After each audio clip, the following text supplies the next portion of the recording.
वलक़द यस्सरना अल-क़ुरआन लिज़्ज़िक्र फ़हल मिन मुद्दकिर।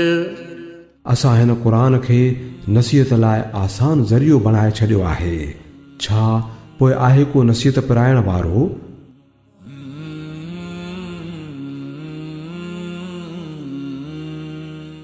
अल्हम्दुलिल्लाह रब्बिल आलमीन वस्सलाल्लाहु वसल्लम व बारक अला अब्दिही व रसूलिही नबिय्यिना मुहम्मद व अला आलिही व सहबिही अजमईन, अम्मा बाद। सूरत यासीन जी तफ़सीर जो सिलसिलो अल्लाह जी तौफ़ीक़ सां जारी आहे। अल्लाह ताला इरशाद फ़रमाए थो, व नुफ़िख़ फ़िस्सूर फ़इज़ा हुम मिनल अजदाथ इला रब्बिहिम यंसिलून। ऐं जॾहिं फूकियो वेंदो सूर में त पोइ उहे क़ब्रुनि मां पंहिंजे रब ॾांहुं तेज़ तेज़ उथंदा, तेज़ तेज़ डोड़ंदा। हीअ आयत ॿुधाए थी त इसराफ़ील अलैहिस्सलाम जॾहिं पहिरियों सूर फूकींदो ऐं उनखां पोइ सभु ख़तमु थी वेंदा, सभु मौत जे मुंहं में हलिया वेंदा। उनखां पोइ जॾहिं ॿियो दफ़ो सूर फूकींदो त माण्हू दुबारा उथंदा ऐं क़ब्रुनि मञा उहे उथंदा ऐं जल्दी जल्दी मैदान महशर ॾांहुं वेंदा। हीअ वरी ज़िंदगी जेका आहे मरण खां पोइ वारी, क़ुरान करीम उनखे जा बजा ज़िक्र कयो आहे, दलाइल सां बयानु कयो आहे, अक़ली नक़ली हर लिहाज़ सां क़ुरान मजीद उनखे ज़िक्र कयो आहे ऐं मुशरिकनि जे शुभनि जो जवाबु ॾिनो आहे। हीअ उहा ज़िंदगी आहे जेका मरण खां पोइ जी हक़ीक़ी ज़िंदगी आहे, जंहिंखां पोइ या तो हमेशह जे लाइ इंसानु जन्नती हूंदो या जहन्नमी हूंदो, ॿई ठिकाणा हूंदा, टियों को ठिकाणो कोन्हे। त उहे वरी उथंदा ऐं पंहिंजे अमलनि जो अल्लाह ताला वटि हिसाब ॾींदा।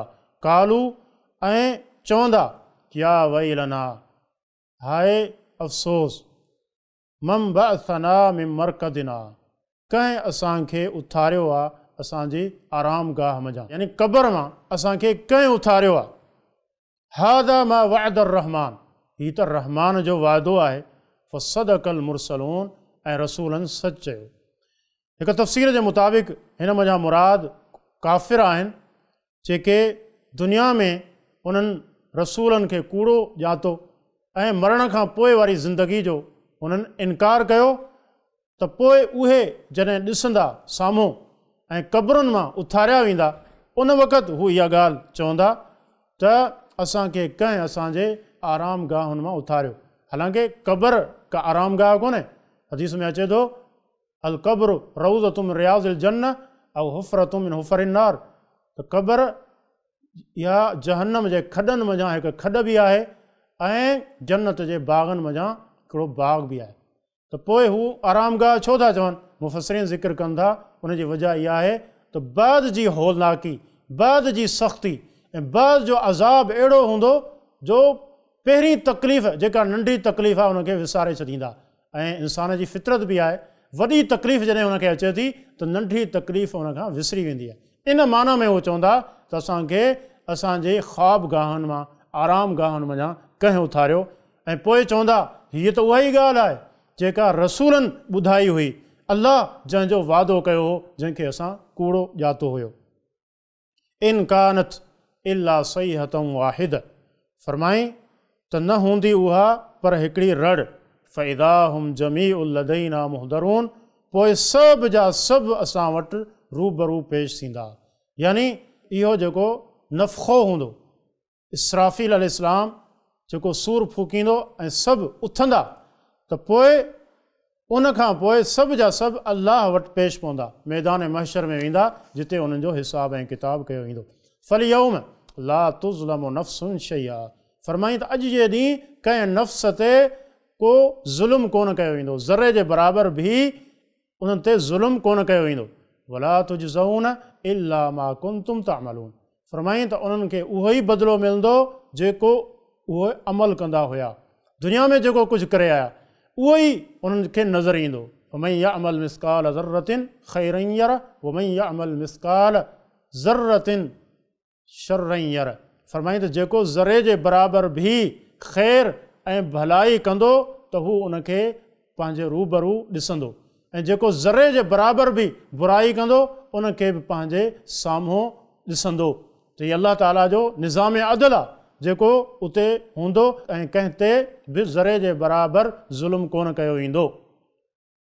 इन अस्हाबल जन्नतिल यौम फी शुग़लिन फ़ाकिहून, फरमाई त बेशक जन्नत वारा उन ॾींहुं फी शुग़लिन शुग़ुल में फ़ाकिहून ख़ुशि हूंदा। अहले जन्नत जन्नत जी नेमतुनि मां ख़ुशि थी रहिया हूंदा ऐं फ़ाइदो हासिलु करे रहिया हूंदा ऐं ख़ूब मज़ा माणींदा हूंदा। हुम व अज़वाजुहुम, फरमाई उहे जन्नती व अज़वाजुहुम ऐं उन्हनि जूं ज़ालूं फ़ी ज़िलालिन, उहे छांवनि में हूंदा, अलल अराइक मुत्तकिऊन, ऐं तख़्तनि ते टेक लॻाइण वारा हूंदा। अल्लाह रब्बुल इज़्ज़त जन्नत खे तयारु कयो आहे जेका हिकु अज़ीम अल्लाह ताला जी हिकु बदिले जी जाइ आहे जेका नेक माण्हुनि खे अल्लाह ॾींदो। ऐं उनजो तारुफ़ छा आहे? सही मुस्लिम जी हिकिड़ी हदीस ज़िक्र कयां।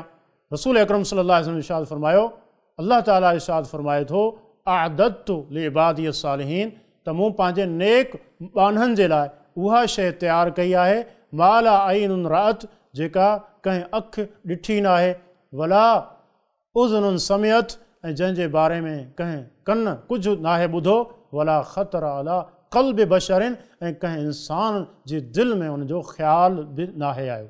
इहा जन्नत आहे। ऐं मुख़्तसर अल्फाज़ में अल्लाह जे नबी सल्लल्लाहु अलैहि वसल्लम जो इहो फ़रमान जेका हदीस कुदसी आहे जन्नत जो तारुफ़ कराए थो त उहा जन्नत छा आहे। नेमतुनि जी जॻह आहे, हर क़िस्म जी अखियुनि जी थधि उते हूंदी ऐं हर उहा शइ जेका इंसान खे ख़ुशि करे। लहुम फ़ीहा फ़ाकिह, फरमाई त उन जन्नत में उन्हनि जे लाइ मेवा हूंदा। वलहुम मा यदऊन, ऐं उन्हनि जे लाइ उहो हूंदो जेको हू घुरंदा।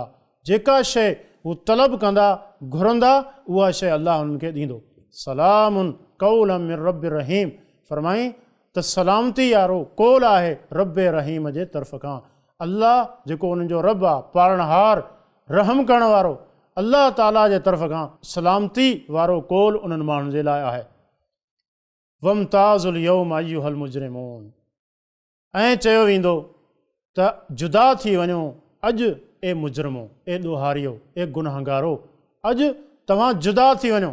दुनिया में मोमिन बि गॾु आहिनि, गुनहगार बि गॾु आहिनि, काफ़िर मुशरिक सभु गॾु आहिनि, पर क़यामत जे ॾींहुं अल्लाह ताला मुजरिमनि खे अलॻि करे छॾींदो।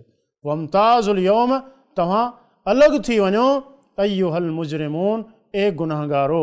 अलम अहद इलैकुम या बनी आदम अल्ला तअबुदु शैतान इन्नहु लकुम अदुव्वुम मुबीन।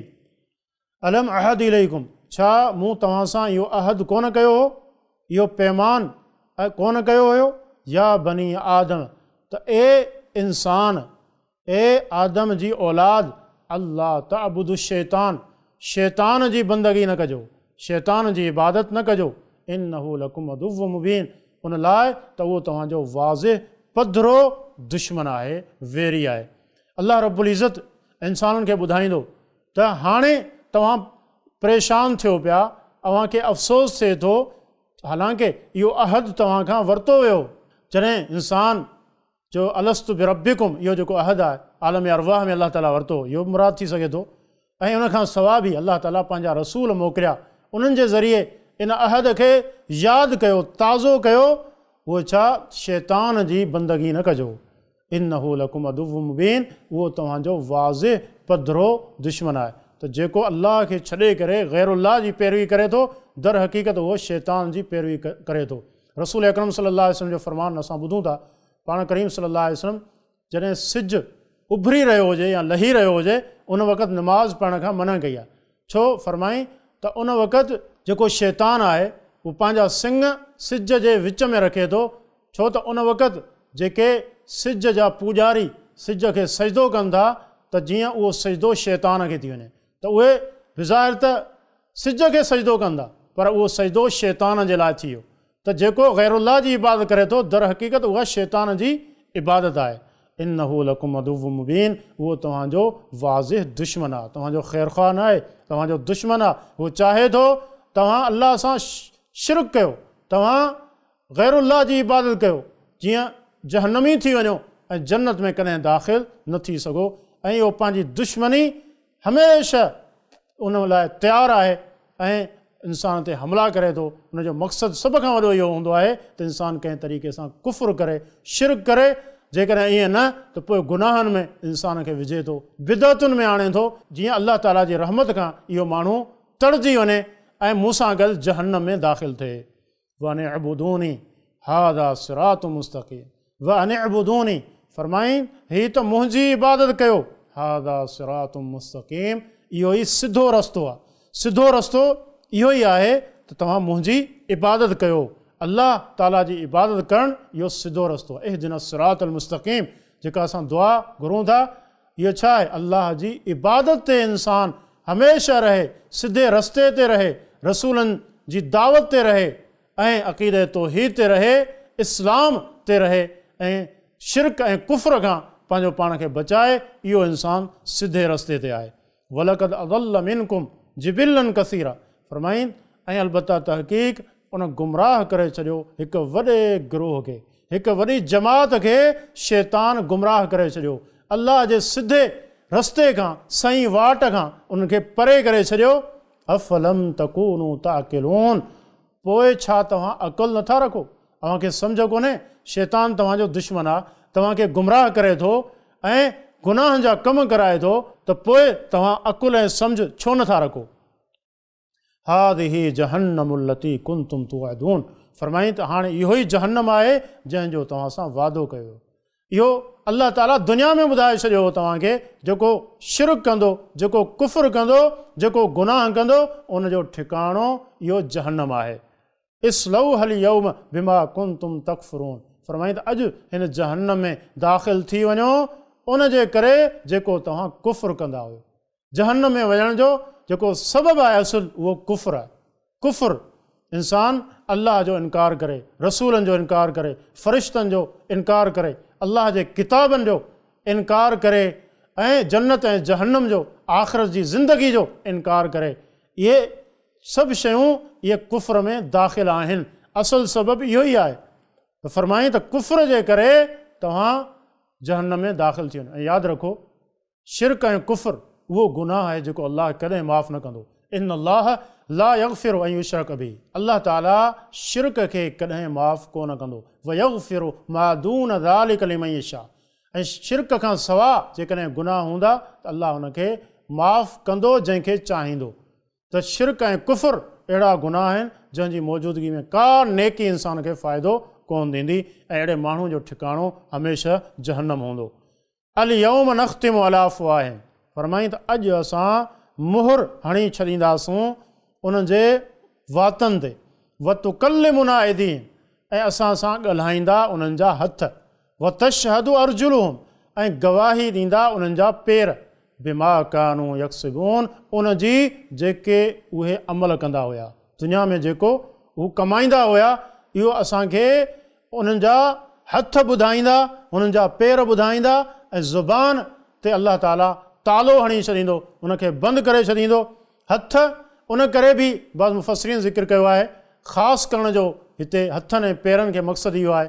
हथनि सां त इंसानु बुराई करे थो, हाणे ख़ुदि हथ इक़रारी थींदा त असां इहो कमु कयो होसीं, ऐं पेरनि सां इंसानु हली वञे थो त उहे गवाह बणिबा, उहे गवाही ॾींदा असां सां गॾु हीउ माण्हू गुनाह ॾांहुं वियो हुयो।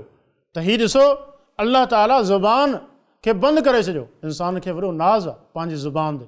सच खे कूड़, कूड़ खे सच, हक़ खे बातिल, बातिल खे हक़, कुझु बि इंसानु चाहे पंहिंजी ज़ुबान सां करे विझंदो आहे। पर उन ॾींहुं अल्लाह ताला ज़ुबान खे बंदि करे छॾींदो, हथ ॻाल्हाईंदा ऐं पेर गवाही ॾींदा त हू दुनिया में छा करे आया।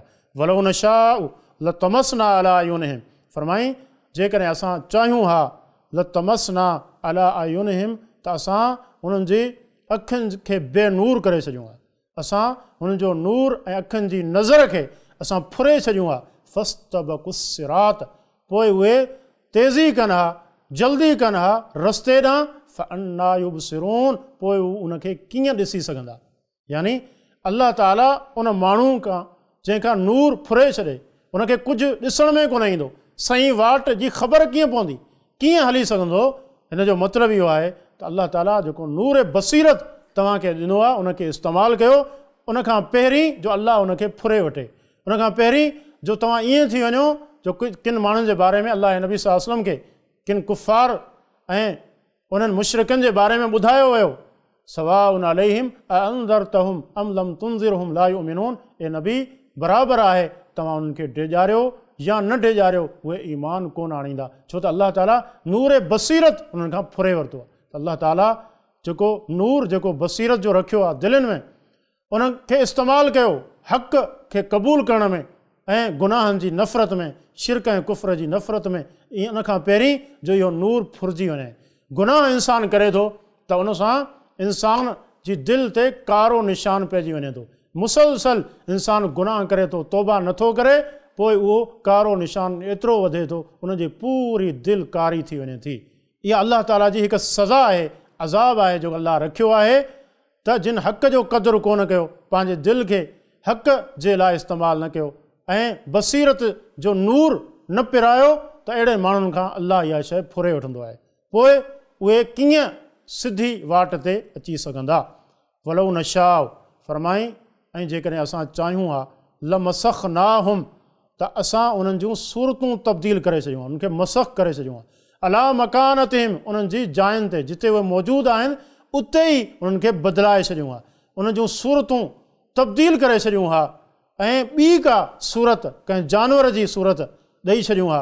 फमस्तताउ मुज़ियन वला यरजिऊन, पोइ उहे न ताक़त रखनि मुज़ियन हलण जी वला यरजिऊन न वापसी जी। जेकॾहिं ईअं थी वञे वलियाज़ बिल्लाह, त पोइ इंसानु छा आहे न हली सघे थो, न फिरी सघे थो, ऐं उन वक़्तु न तौबा उनखां पहिरीं करणी आहे त इंसानु अल्लाह ॾांहुं रुजू करे ऐं कुफ़र ऐं शिरक खे तर्क करे इताअत खे अपनाए गुनाहनि खां पंहिंजो पाण खे बचाए। उनखां पहिरीं जो अल्लाह जो अज़ाब हुन ते अची वञे, ऐं उनखां पोइ त हर माण्हू चाहे थो तौबा करे, पर तौबा उन वक़्तु करणी आहे जॾहिं अज़ाब न अचे। उहो अज़ाब मौत जी सूरत में थी सघे थो, ऐं उहो बि जेको अल्लाह ताला हिते ज़िक्र कयो कंहिंजी सूरत खे अल्लाह ताला बदिलाए छॾे। वमन नुअम्मिरहु नुनक्किसहु फिल ख़ल्क़, ऐं जंहिंखे असां उमिरि ॾियूं था नुनक्किसहु, त उनखे असां ऊंधो करे छॾियूं था फिल ख़ल्क़ तख़लीक़ में। जेके उहे माण्हू जंहिंजी उमिरि घणी थी वञे थी, जिस्म कमज़ोर थी वियो, हाणे उन्हनि जो बोझ हू नथा खणी सघनि ऐं कमज़ोरी जे करे बिल्कुलु झुकी वञनि था, ऐं बिल्कुलु जीअं नंढो ॿारु हुजे थो, उहो मुहताज हुजे थो पंहिंजे माउ पीउ जो, संभालींदड़नि जो, अहिड़े तरीक़े सां माण्हू ते बि इहो वक़्तु अचे थो, उहो एतिरो कुराड़ो थी वञे थो, एतिरो पोढ़ो थी वञे थो जो पंहिंजो बोझ, पंहिंजूं ज़रूरतूं बि पूरियूं नथो करे सघे ऐं ॿियनि जो मुहताज थी वञे थो। अफ़ला याक़िलून, पोइ तव्हां अकुल नथा रखो। रसूल अकरम सल्लल्लाहु अलैहि वसल्लम अल्लाह खां दुआ घुरंदा हुया, अल्लाहुम्मा इन्नी अऊज़ु बिका मिन अन उरद्द इला अर्ज़लिल उम्र, हे अल्लाह ऐं तुंहिंजी पनाह घुरां थो त मूंखे रज़ील उमिरि, अहिड़ी उमिरि जेका बिल्कुलु इंसानु ॿिए जो मुहताज थी वञे ऐं पंहिंजी सफ़ाई ऐं सुथराई पेशाब करण ताईं बि ॿियनि जो मुहताज थी वञे। इहा उमिरि आहे रज़ील उमिरि। माण्हू उनखां परेशान हुजनि था, तंग अची वञनि था, फरमाईं त हे अल्लाह मूंखे अहिड़ी उमिरि न ॾिजांइ। अफ़ला याक़िलून, पोइ तव्हां अकुल नथा रखो, सोचो सम्झो, पंहिंजे अंजाम ते गौर कयो, पंहिंजी ताक़त ते तकबुर न कयो, इहा ताक़त ख़तमु थी वेंदी ऐं उनखां पोइ इंसानु ईअं ऊंधो थी वेंदो आहे, बल्कि मुहताज थी वेंदो आहे, लाचार थी वेंदो। वमा अल्लमनाहु शेर वमा यंबग़ी लहू, फरमाईं त असां उन्हनि खे शाइरी कोन्हे सेखारी, वमा यंबग़ी लहू, ऐं न ई शाइरी उनजे लाइक़ु आहे। अल्लाह नबी सल्लल्लाहु अलैहि वसल्लम खे अल्लाह ताला शेर कोन सेखारिया, न ई फरमाईं त मुंहिंजे पैगम्बर जे लाइ इहो लाइक़ु आहे मनसब नबूअत जे त उहो शेर ऐं शाइरी करे। अल्लाह जो नबी सल्लल्लाहु अलैहि वसल्लम कॾहिं बि शेर कोन चयो, बल्कि जॾहिं बि पाण शेर चवंदा हुया त हुन में का न का ग़लती अची वेंदी हुई, छो त अल्लाह ताला शेर जी नफ़ी कई आहे। बाक़ी किथे किथे जिते आयो आहे, जीअं अन नबी ला कज़िब अना इब्नु अब्दुल मुत्तलिब, इहो बिज़ाहिर त शेर जी सूरत आहे, पर इहो हिकु आम आहे, बाक़ाइदा शेर। जीअं शाइर तकल्लुफ़ कनि था, ईअं कोन्हे ज़ुबान ते हिकिड़ी शइ अची वई, उहा पाण करीम सल्लल्लाहु अलैहि वसल्लम बयानु कई, बाक़ी पाण करीम सल्लल्लाहु अलैहि वसल्लम शाइर कोन हुया। वमा यंबग़ी लहू इन हुवा इल्ला ज़िक्रुन व क़ुरआनुम मुबीन, नाहे उहो पर ज़िक्र ऐं वाज़िह क़ुरान। अल्लाह जो नबी जेको तव्हांखे ॿुधाए थो इहो शेर ऐं शाइरी कोन्हे, बल्कि इहो क़ुरान आहे, इहो नसीहत आहे। हिन में बाज़ मुफ़सिरीन ज़िक्र कनि था त माण्हू खे खपे त शेर ऐं शाइरी ना घटि रग़बत करे, छो त क़ुरान करीम जिते हूंदो उते उन शइ जी का ज़रूरत कोन्हे। लिहाज़ा जंहिं दिलि में क़ुरान हुजे त उनखे बि इन्हनि शेरनि खां ख़ुसूसन जेके बेमक़सद आहिनि, जेके इश्किया आहिनि, जंहिंजो को फ़ाइदो कोन्हे, अहिड़नि शेरनि खां पंहिंजे दिलि खे पाक ऐं साफ़ रखणु खपे। लियुनज़िर मन कान हय्या, तां त उहो डेॼारे उनखे जेको ज़िंदा आहे, जेको ज़िंदा आहे। वयहिक्कल क़ौलु अल काफ़िरीन, फरमाईं त कौल साबित थी वञे काफ़िरनि ते। अल्लाह जो नबी सल्लल्लाहु अलैहि वसल्लम डेॼारे उनखे जंहिंजी दिलि ज़िंदा आहे, यानी जंहिंमें ईमान आहे, जंहिंमें नेकी जी मोहबत आहे, उहा दिलि जेका अल्लाह जो ज़िक्र करे थी, नेकी जी तड़प रखे थी, उहा ज़िंदा आहे। उनखे नसीहत फ़ाइदो ॾींदी। अल्लाह जे नबी जो डेॼारण बि उनजे कमु ईंदो। बाक़ी जंहिंजी दिलि मोल हुजे, मरी वञे, त उन ते कंहिं शइ जो असरु नथो थिए। ऐं काफ़िरनि ते जेको अज़ाब जो कौल आहे अल्लाह जो, उहो साबित थिए। वयहिक्कल क़ौलु अलल काफ़िरीन, ऐं जीअं अज़ाब जो कौल, अज़ाब जी ॻाल्हि काफ़िरनि ते साबित थी वञे, अल्लाह जी हुज्जत उन्हनि ते क़ाइमु थी वञे। ऐं हाणे उन जे नतीजे में उन ते दावत पहुती, तौहीद जो पैगाम पहुतो, शिरक जो रद उन्हनि ते पहुतो, ऐं हिकु हिकु शइ वाज़ी थी वई। हाणे बि उहे इनकार कंदा त पोइ अज़ाब जो जेको मामिलो आहे, जेका हुज्जत आहे, उहा उन्हनि जे मथां क़ाइमु थी वेंदी। अवलम यरऊ, छा उहे नथा ॾिसनि, अन्ना ख़लक़ना लहुम, त बेशक असां पैदा कया आहिनि उन्हनि जे लाइ, मिम्मा अमिलत ऐदीना, उन मज़ा जेको कयो असांजे हथनि, अनआमन जानवर, फ़हुम लहा मालिकून, बसि उहे उन्हनि जा मालिक आहिनि। हिन आयत में अल्लाह ताला पंहिंजो हिकु अहसान ज़िक्र कयो, उहो आहे उहे जानवर जेके अल्लाह ताला असांखे ॾिना आहिनि, हलाल जानवर, जीअं मेंह, ठगी, ॿकरी ऐं अहिड़े तरीक़े सां रिढूं ऐं ॿिया हलाल जानवर जेके असां जिन जो गोश्त खाऊं था, जिन जो खीरु पीऊं था, ऐं ॿिया जानवर जिन जी असां सवारी कयूं था, इहे सभु अल्लाह ताला जो हिकिड़ो अहसान आहिनि। ऐं केॾो वॾो उठ हुजे थो, हिकिड़ो नंढड़ो ॿार उनखे हकले रहियो हुजे थो, हालांकि उनजे मुक़ाबले में उनजी कहिड़ी हैसियत आहे, इंसान जी कहिड़ी हैसियत आहे। फरमाईं त अल्लाह ताला उनखे उन्हनि जे ताबे करे छॾियो आहे। वज़ल्लल्नाहा लहुम, फरमाईं त असां ताबे करे छॾियो आहे उन्हनि जानवरनि खे इंसाननि जे। इंसान जेॾां नंढो ॿार हुनजी मुहार ऐं हुनजो रसो छिके थो, उहो जानवर ओॾां वञे थो। अल्लाह उन्हनि खे ताबे करे छॾियो आहे, उहे असांजी ॻाल्हि, असांजे हुकुम खे मञनि था। फ़मिन हा रकूब हुम, फरमाईं त उन्हनि मंझां उन्हनि जी सवारी बि आहे, वमिन हा याकुलून, ऐं उन्हनि मंझां उहे खाइनि पीअनि बि था, यानी सवारी जे कम बि उहे जानवर अचनि था, ऐं उन्हनि जो गोश्त बि इंसानु वापराए थो। वलहुम फ़ीहा मनाफ़िअ व मशारिब, फरमाईं त उन्हनि जे लाइ, इंसाननि जे लाइ उन में मुनाफ़िअ, मुनफ़अतूं ऐं फ़ाइदा आहिनि, उहो मशारिब ऐं पीअण जूं शयूं आहिनि। ऐं जानवरनि जी जेका खल हुजे थी, इंसानु उन मां बि फ़ाइदो वठे थो, ऐं उनजो खीरु ऐं उनजो ॾुध, लस्सी, इहे सभु शयूं वापराए थो, इस्तेमालु करे थो। अफ़ला यशकुरून, फरमाईं त पोइ तव्हां शुकुरु छो नथा अदा कयो, अल्लाह जो शुकुरु तव्हांखे अदा करणु खपे। वत्तख़ज़ू मिन दूनिल्लाहि आलिह, ऐं उन्हनि ठाहे वरिता अल्लाह खां सवा ॿिया माबूद, हथ ठोकिया माबूद, लअल्लहुम युनसरून, जीअं उहे उन्हनि जी मदद कनि, उन्हनि जा मददगार थियनि, मुसीबत में उन्हनि जे कमु अचनि, उन्हनि खे फ़ाइदो ॾियनि। इन मक़सद जे लाइ हुन अल्लाह खे छॾे करे ॿिया जेके माबूद आहिनि, जेके बातिल आहिनि, उन्हनि खे ठाहे वरितो। ला यस्ततीऊन नसरहुम, फरमाईं त उहे उन्हनि जी मदद जी ताक़त ई नथा रखनि। वहुम लहुम जुंदुम मुहज़रून, हालांकि उन्हनि जे लाइ लश्कर आहिनि जेके हाज़िर कया वञनि था, इन्हनि खे बावजूदु हुनजे इन नज़रिए सां पुॼनि था, उहे हुननि जी मदद कंदा, पर इहे सभु मिली करे बि उन्हनि जी मदद नथा करे सघनि। अल्लाह जेकॾहिं नुक़सानु पहुचाइणु चाहे, उन नुक़सान खां उहे नथा बची सघनि। ऐं अल्लाह रब्बुल इज़्ज़त जेकॾहिं उन्हनि खे कंहिं तकलीफ़ में विझणु चाहे, उहा तकलीफ़ उन्हनि जी नथा टारे सघनि। फला यहज़ुनका क़ौलुहुम, फरमाईं त उन्हनि जी ॻाल्हि तव्हांखे ॾुख में न विझे, ग़मगीन ऐं परेशान न करे। इन्ना नअलम, बेशक असां ॼाणूं था मा युसिरून जेके उहे लिकाइनि था वमा युलिनून ऐं जेका उहे ज़ाहिर कनि था। जेका शइ पंहिंजे दिलनि में लिकाइनि था उनखे बि असां ॼाणूं था ऐं जेको ज़ाहिर कनि था उनखे बि असां ॼाणूं था। अवलम यरल इंसान, छा इंसान नथो ॾिसे अन्ना ख़लक़नाहु मिन नुत्फ़, त असां उनखे हिकु क़तरे मां, हिकु नुत्फ़े मां, मनी जे क़तरे मां उनखे पैदा कयो। फ़इज़ा हुअ ख़सीब मुबीन, पर पोइ ओचितो उहो वाज़िह झगड़ालू थी वियो।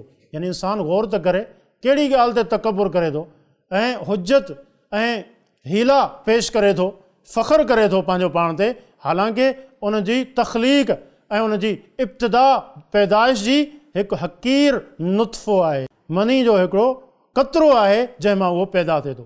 वदरब लना मसलन, फरमाईं त उन असांजे लाइ मिसाल बयानु कई। वनसिय ख़ल्क़हू, ऐं पंहिंजी ख़ल्क़त खे विसारे वेठो। अल्लाह जे बारे में उहो माण्हू अचे थो ऐं अची करे अल्लाह ते एतिराज़ु करे थो, अल्लाह जे दीन ते एतिराज़ु करे थो ऐं पंहिंजो जेको नाक़िस अक़ल आहे उनखे टकराए थो, शरीयत जेका मुतहरा आहे अल्लाह जे तरफ़ खां आहे उन सां टकराए थो। उनजी हैसियत छा आहे? इंसान पंहिंजो पाण खे सोच त सही, अल्लाह जे बारे में मिसालूं ॾियण खां पहिरीं वनसिय ख़ल्क़हू, फरमाईं त पंहिंजी तख़लीक़ खे विसारे वेठो। काल मन युह्यिल इज़ाम वहिय रमीम, चवणु लॻो हिननि हॾियुनि खे केरु ज़िंदा कंदो, वहिय रमीम, जॾहिं इहे बिल्कुलु सड़ी चुकियूं हूंदियूं। क़बर में जॾहिं इंसान हूंदो उनखां पोइ उनजो जिस्म वजूद ख़तमु थी वेंदो ऐं हुन जूं हॾियूं सड़ी पुराणियूं थी ख़तमु थी वेंदियूं, हिननि खे केरु ज़िंदा कंदो? अल्लाहु अकबर। एतिराज़ु करे थो कंहिं ते, ऐं केरु करे थो? जंहिंजी पंहिंजी तख़लीक़ हिकु मामूली ऐं हक़ीर क़तरे मां थी आहे ऐं अल्लाह हुनखे पैदा कयो जॾहिं उहो पाण कुझु बि कोन हुयो। उन वक़्तु अल्लाह हुनखे पैदा कयो ऐं हाणे चए थो त हिननि हॾियुनि खे केरु पैदा कंदो? कुल, ए नबी सल्लल्लाहु अलैहि वसल्लम, तव्हां हिननि खे चओ युह्यीहा, यकीनन हिननि खे ज़िंदा कंदो, अल्लज़ी अंशअहा अव्वल मर्रा, जंहिं हुनखे पहिरियां पैदा कयो। पहिरीं हुनखे कंहिं पैदा कयो? जॾहिं उहो कुझु बि कोन हुयो उन वक़्तु बि अल्लाह उनखे पैदा कयो न, त पोइ अल्लाह ई इहो सम्झी छॾियो त अल्लाह ई हिननि हॾियुनि खे बि पैदा कंदो ऐं उन्हनि में जान विझंदो। वहुव बिकुल्लि ख़ल्क़िन अलीम, ऐं उहो हर तख़लीक़ खे, हर मख़लूक़ खे ॼाणण वारो आहे। अल्लज़ी जअल लकुम मिन अश्शजरिल अख़्दरि नारा, फरमाईं त उहो जंहिं पैदा कई, जअल लकुम, जंहिं कई तव्हांजे लाइ हिकु साए वण में, नारन बाहि, फ़इज़ा अंतुम मिनहु तूक़िदून, ऐं हाणे तव्हां उन मज़ा बाहि ॿारियो था। अल्लाह ताला जी कुदरत आहे त ॾिसो उहो वणु जेको साओ आहे, जेको तर आहे, ताज़ो आहे, ऐं उहा बाहि जेका ख़ुश्क शयुनि खे लॻे थी। फरमाईं त अल्लाह जी कुदरत तव्हां ॾिसो। मुफ़सिरीन ज़िक्र कंदा त इहे ॿ वण हूंदा हुया जिन खे जॾहिं टकराइबो ॿई सावा हुया ऐं उन मां बाहि निकिरंदी हुई। इहो हिकिड़ो मिसाल आहे अल्लाह असांखे ॾिनो त ॾिसो इहे ॿ शयूं आहिनि जेके बाहि अलॻि आहे ऐं ख़ुश्क ऐं सुकल शयुनि खे बाहि लॻे थी, जॾहिं त हीउ जेको आहे वणु आहे उहो साओ आहे, उन मां बाहि निकिरी रही आहे, त पोइ तव्हां ॾिसो उन अल्लाह जी कुदरत जे लाइ कुझु बि मुश्किल कोन्हे। ऐं इहा मिसाल तव्हां ख़ुदि ॾिसो था ऐं उन मां तव्हां बाहि ॿारियो था। अवलैस अल्लज़ी ख़लक़ अस्समावाति वल अर्द बिक़ादिरिन अला अन यख़्लुक़ मिस्लहुम, फरमाईं त छा उहो जंहिं आसमाननि ऐं ज़मीन खे पैदा कयो उहो क़ादिर कोन्हे अला अन यख़्लुक़ मिस्लहुम, त उन्हनि जहिड़ा इंसान पैदा करे? भला छो न, वहुवल ख़ल्लाक़ुल अलीम, उहो त तमामु घणो पैदा कंदड़ ऐं तमामु घणो ॼाणींदड़ आहे। आसमान ऐं ज़मीन खे पैदा करणु वधीक इंसान मुश्किल सम्झे थो या हिकु कमज़ोर इंसान खे? यकीनन हीअ ज़मीन, हीअ आसमान अल्लाह उनखे पैदा कयो आहे। आसमान केॾी वॾी मख़लूक़ आहे, असांजे मथां आहे, बग़ैर थोड़नि जे, बग़ैर थंभनि जे इहो बीठो आहे। ज़मीन केॾी वॾी आहे, उनखे अल्लाह विछायो आहे। एॾी वॾी मख़लूक़ जेको पैदा करे सघे थो, त हिकु हक़ीर, हिकु कमज़ोर, हिकु मामूली ऐं लाचार इंसान खे पैदा करणु उनजे लाइ कीअं मुश्किल थी सघे थो? फरमाईं त इन्नमा अमरुहु, अल्लाह ताला जो मामिलो कीअं आहे? इन्नमा अमरुहु, उनजो मामिलो इज़ा अराद शयन, जॾहिं अल्लाह ताला कंहिं शइ जो इरादो करे थो ऐं यक़ूल लहू कुन फ़यकून, त अल्लाह ताला चवे थो थी पओ फ़यकून, पोइ उहा शइ थी वञे थी, उहो कमु थी वञे थो। अल्लाह जे लाइ का मुश्किल कोन्हे, सिर्फ़ु कलमा कुन थी वञ, अल्लाह ताला हुनखे चवंदो ऐं उहा शइ थी वेंदी बग़ैर कंहिं ताख़ीर जे। फ़सुब्हान अल्लज़ी बियदिही मलकूतु कुल्लि शैइन व इलैहि तुरजऊन, फरमाई त पाक आहे उहो जंहिंजे हथ में हर शइ जी बादशाही आहे। व इलैहि तुरजऊन, ऐं उन ॾांहुं तव्हां मोटाया वेंदा। यादि रखो, हर शइ जी बादशाही अल्लाह जे हथ में आहे, उहो पाक आहे हर तरह जे शिरक खां, हर तरह जे बदअक़ीदगी खां, ऐं हर उन ऐब खां जेको मुशरिक अल्लाह ॾांहुं मनसूब कनि था, उहो पाक आहे। हर शइ ते उन जी बादशाही आहे। यादि रखो, तव्हां बि केतिरी तव्हांखे उमिरि मिले, उहा उमिरि गुज़ारे करे हिकु न हिकु ॾींहुं तव्हांखे बि अल्लाह वटि मोटिणो आहे। उन वक़्तु सोचो तव्हां सां कहिड़ो मामिलो थींदो, पंहिंजे रब सां तव्हां कीअं मिलंदो, कीअं मुलाक़ाती थींदो। रसूलुल्लाह सल्लल्लाहु अलैहि वसल्लम जी हदीस पाण फरमायूं, तव्हां मञा जेको बि आहे अल्लाह हुन सां ॻाल्हाईंदो, ईअं ॻाल्हाईंदो उन जे ऐं बाने जे विच में को तर्जुमानी करण वारो कोन हूंदो, त अल्लाह वटि पेश थियणो आहे। असांखे सोचणु खपे, जाइज़ो वठणु खपे, उन पेशी जे लाइ असां केतिरा तयारु आहियूं, असां वटि केतिरा अमल आहिनि, असां वटि केतिरियूं नेकियूं आहिनि। किथे ईअं त कोन्हे जो असां ईमान खां परे आहियूं, असां सही अक़ीदे खां परे आहियूं, असां गुनाहनि में ग़र्क़ आहियूं। असांखे सोचणु खपे, पंहिंजूं अखियूं खोलणु खपनि। अल्लाह ताला असां सभिनी खे सम्झ ऐं अमल जी तौफ़ीक़ ॾे। वसल्लल्लाहु अला नबीना मुहम्मद व अला आलिहि व सहबिहि अजमईन। सब्सक्राइब करियो ऐं बेल आइकन ते क्लिक करियो त जीअं असांजी हर नई वीडियो जो नोटिफिकेशन मिले।